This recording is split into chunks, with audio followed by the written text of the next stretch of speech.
My name is Ignazio Schettini. I'm running this farm called Rossa agricola in south of Italy, in Puglia. This is a permaculture farm. This is a farm that started to be designed as with the principles of permaculture, which is a movement that was born in the 80s in Australia by Bill Mollison and David Holmgren. I've been to Australia in 2014. I met personally Bill Mollison, and when I came back to Italy, I had these 2.5 hectares of land in the city of Bari. We are in Puglia. I decided to start my own farm and growing my own food, following the principle of permaculture. So it was very difficult for me at the beginning to clean this place and to make this place a place livable, like where people can come and growing their own food, visiting, stopping to get some food to eat on the place. So it was very difficult to manage to get to that stage. And after I've been cleaning everything, let's say that I moved here in 2015.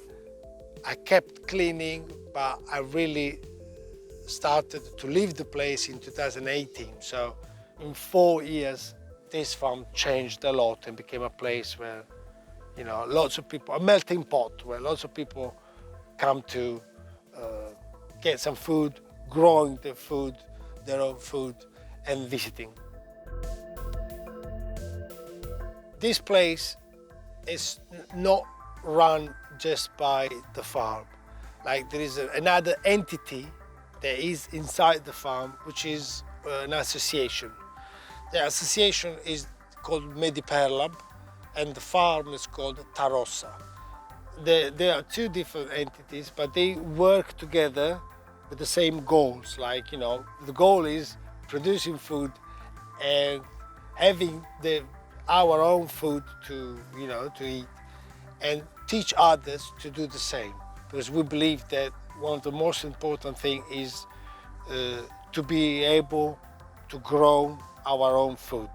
Mediperlab the association is inside the farm and is running all the educational system that we have in place. We do grow our food and we sell our food, but we also do education, and we do education for kids, we do education for families. We also do deliver some products for a certain amount of family in the city, but those projects, they are run by Mediperlab, which is inside Rossa. The people that work in this farm is just me and my father, really. Then, I also work for half of the time at school, so I teach in secondary school for subjects like agriculture, all sorts of subjects, even economy or politics in agriculture. But the people that work here is just me and my father. Every time we need some help running this 2.5 hectares, we also get people from outside.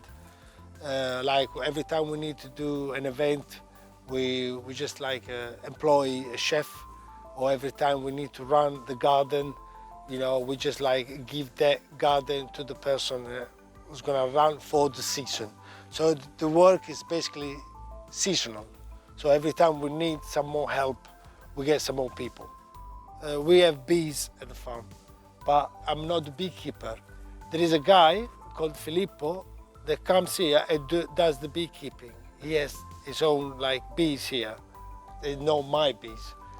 But I buy from Filippo with a good price, with a special price, all the honey that is produced inside the farm. Well, you need to have people that have their own business inside the farm. For example, the chicken, I'm willing to give the chicken to someone else that wants to do its own business. So he's going to have the piece of land where to keep the chicken, and it can move the chickens all over the place. It can sell its own eggs, and I can get eggs at a special price and selling to the families that come here and buy vegetables and stuff. But at the same time, I don't have to do that job. I have different products. That means that even if I have the big climate event that is going to destroy one production or even two production, I still have more production, more productivity from the farm, even from the educational side of the whole farm. They can give me the resources to do or to keep doing what I'm doing. And being connected to people is going to help you because you're building a community, and so you're never going to be alone, as it can be a farmer that grows olive trees and olives, and it grows olives or makes wine, and it only makes wine, but it doesn't. But it goes to the supermarket to buy a salad.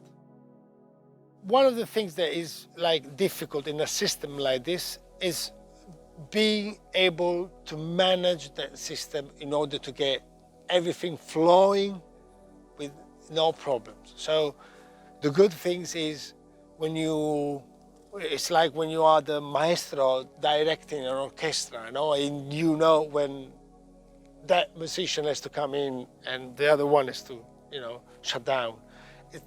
It's something like that. In this case, we started very small and very slow. So we started from nothing really, because there were only the trees to make olive oil. And we started slowly. So we grew in 5 years time, which is in agriculture, you can't grow faster than that, because if you plant a tree, you're going to have the fruit in 4 years time, so it's a slow process. But in the meantime, there are other things that you can add in order to make the system create the resources that you need in order to put in another elements that you want to add to the system. It's all about connection between the elements. I am the maestro of the orchestra, but I'm not saying that I'm very good at connecting, because I don't know, maybe someone else could have done better than this, The only reason I've been interested in this project is because I found out about permaculture. If it was not for permaculture, I'd probably be still selling wine like I was doing before. Because what made me love agriculture is how Bill Mollison explained to the world how permaculture should work. So I'm actually, while I was listening, I was listening, Bill Mollison explained how permaculture is and what permaculture is.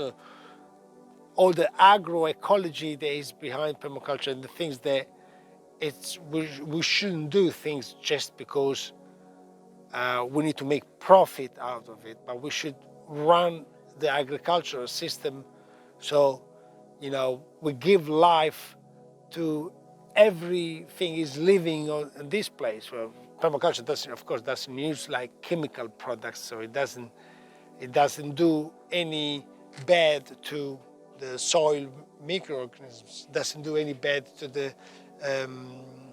it doesn't pollute the air, it doesn't pollute the water. So it's a system that gives life, and it's a system that put everything together, it connects things together. So if it wasn't for this way of thinking, I would probably do agriculture at all. Now I've never been a farmer. So I started to do farming only when I met permaculture.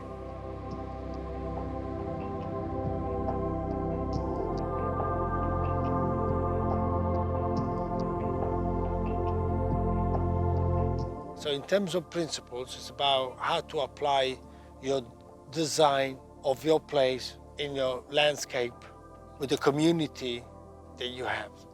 So basically, permaculture is about how to design something And the way you design something is according to the landscape that you have, the resources that you have, and the community that you have as a support. The reason why we have a garden, a vegetable garden that big, is because we know that we have a market that we can sell it. If I was far away, all the system in place would be completely different. I could have made like a system with more animals in order to graze the land. If I had like a land like bigger than this, so I needed more help to run the place.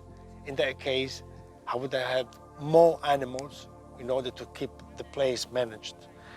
Because you need, if you don't want to use machineries, you must have some other sort of like resources to manage the land. In that case, you use the animals. Like when you use the sheep in order to cut your grass, you know, or use goats to cut all the bad grass that grows in the forest, for example. So the principles is how, what element you put inside the place where you are and how you connect them. So that is designing the place.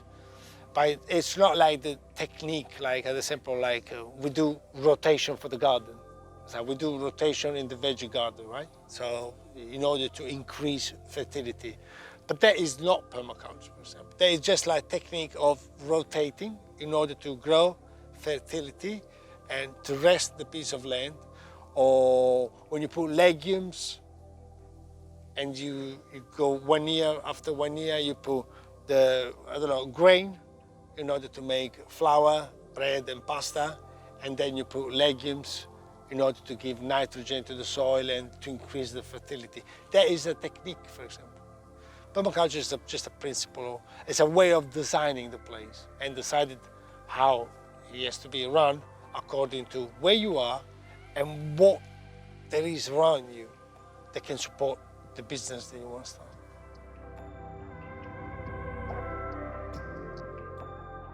But I will talk about making your farm so diverse, so you have different kind of products that can help you to face climate change, you to face like an event that can destroy your production or your system. But if your system is like a spider web, it's full of like lines all connected together, if something happens to the web, you know, and some of the net, you know, some of the lines of the net get cut because of the bad events, the net is still there because you created the system like a net of different products, net of community that supports your system of agriculture. So it's not the technique like the rotation or the not using, definitely also not using chemicals will help.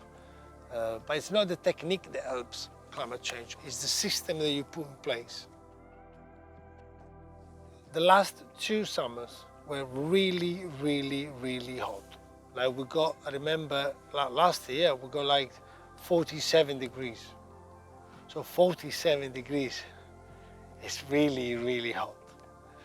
And luckily we still have like water, underground water. And so we didn't have like so much trouble for the vegetables. Fruits was beautiful, like grape were fantastic, figs wonderful, cherries beautiful, and you know, all sort of fruits was amazing. Vegetables were suffering, but luckily we still have water. But we cannot like plan like we have water forever, like infinite water. We're actually trying to plan a system that uses less and less and less water, because we know that at some point the water that we pump from the ground, it's not going to be lasting forever. So that can be a problem, of course, if you run out of water. And that's why, again, the system that you should put in place now is not a system that, you know, rely just on annual plants. You need to plant perennial plants, and you need to switch your way you feed yourself by using other forms of food, like walnuts, almonds, and so walnut flour instead of grain, or almonds flour, and and all perennial like vegetables. There are perennial vegetables, fruit trees, and then you have a minimal of vegetables in your garden that they don't need much water. You can always get tomato. You can always get some spontaneous herbs for salads, and even your diet should be changing in the next few years according to the events that we're having. And more water you need, more energy you need to put in place in order to get the water up to the ground. So the future will be trying to use less water. That's why we should move into perennial more than, which is the same idea of permaculture, because permaculture started with the idea of the forest.